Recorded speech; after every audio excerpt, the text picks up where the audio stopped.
اللہ علیہ فرماتے ہیں علم ہمیشہ اس لیے سیکھنا کہ اللہ تبارک و تعالیٰ تمہیں اس کا نفع عطا کرے اور پھر آگے بڑھتے ہیں۔ تو آپ فرماتے ہیں جب علم سیکھ لو تو پھر نہ اللہ رسول سے عشق کرنا، فرماتے ہیں پھر نمازیں پڑھنا آسان ہو جائے گا، روزے رکھنا آسان ہو جائے گا، قرآن مجید پڑھنا آسان، محبت کرنا۔ اور آپ نے مثال دی، جہاں بھی کوئی بات سمجھاتے ہیں ایک مثال دیتے ہیں، مثال دی، فرمانے لگے حضرت عبداللہ ابن مبارک رحمۃ اللہ تعالیٰ علیہ فرماتے ہیں میں شروع میں ایک عورت پہ عاشق ہو گیا تھا، سمجھانے کے لیے بات کرتے، عاشق ہو گیا تھا ایک عورت پہ، تو میں نے عشاء کی نماز اس کے محلے میں جا کے پڑھی، چونکہ میرا مذہبی گھرانے سے تعلق تھا، نماز میں پڑھتا تھا، تو امام صاحب جو تھے نا، یہ داتا صاحب نے لکھا ہے کشف المحجوب، امام صاحب نے نا آیات ذرا لمبی پڑھی، تو میرے دل میں خیال آیا کہ مولانا آپ تو فارغ ہیں تو ہمیں تو اور بھی کام ہے، تو کہتے ہیں نماز سے فارغ ہو کے میں اس کے گھر کے چکر لگاتا تھا،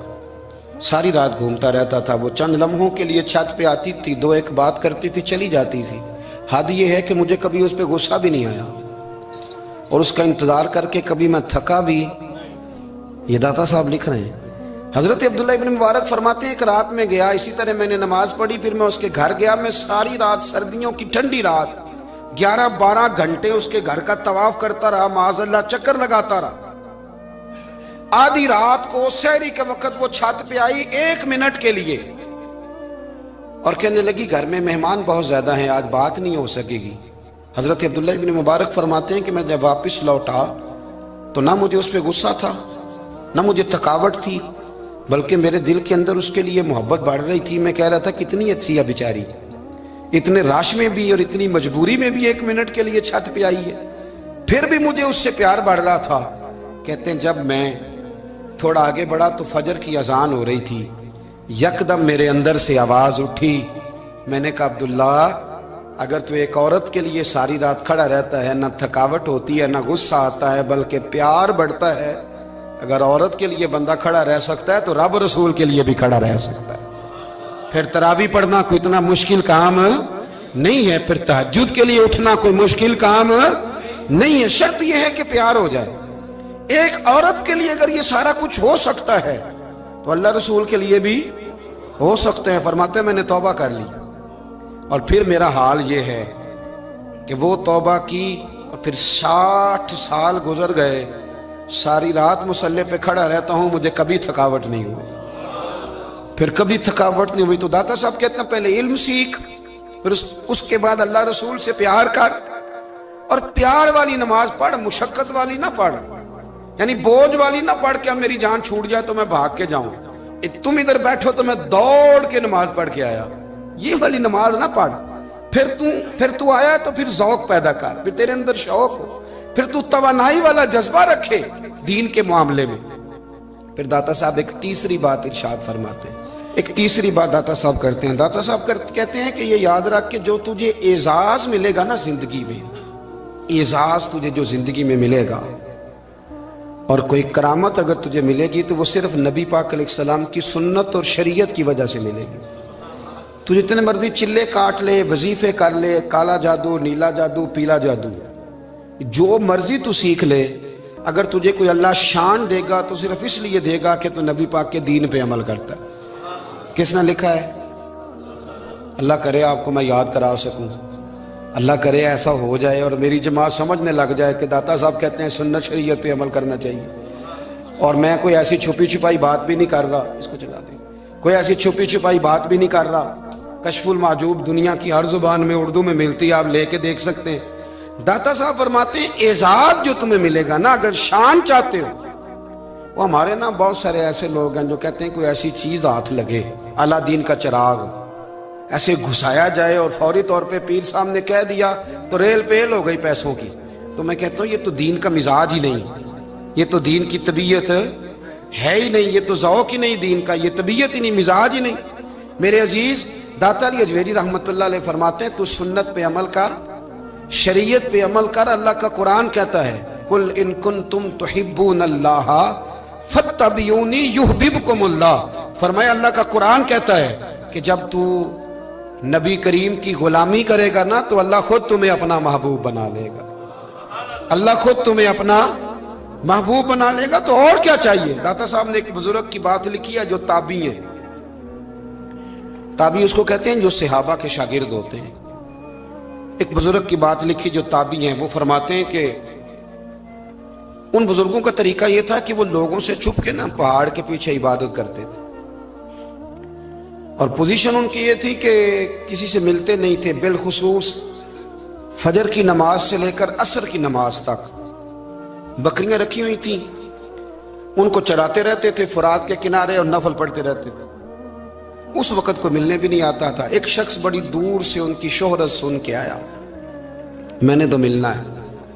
لوگوں نے کہا وہ اس وقت نہیں ملتے، ناراض ہوتے ہیں. اس نے کہا اللہ کا بندہ ہے نا، ناراض ہو بھی جائے گا تو لمبا ناراض رہے گا نہیں، اللہ والے جلدی راضی ہو جاتے ہیں. پہنچ گئے.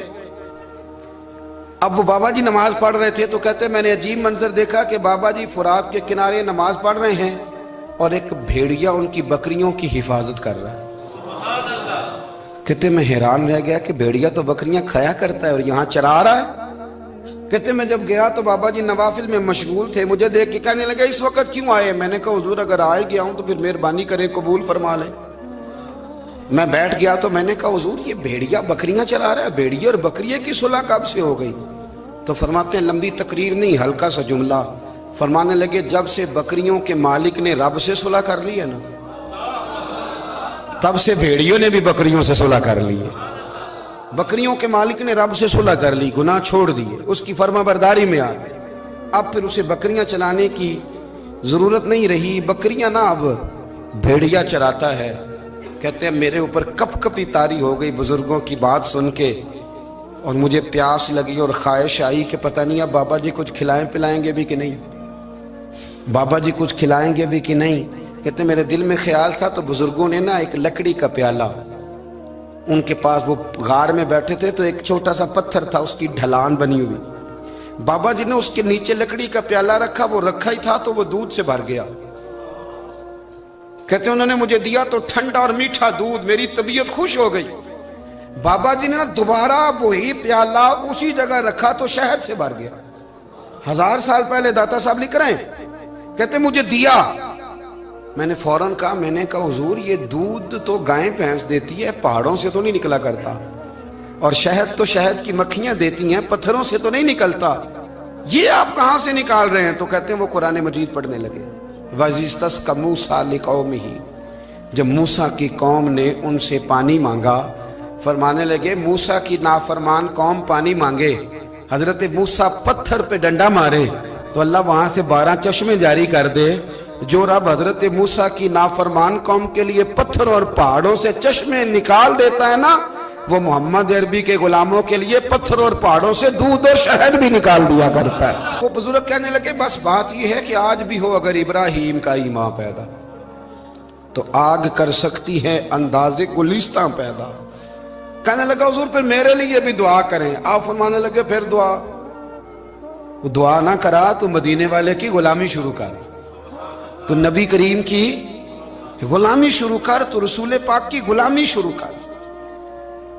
ایک بات علم، پھر فرمایا اللہ رسول سے محبت، پھر فرمایا حضور کی غلامی.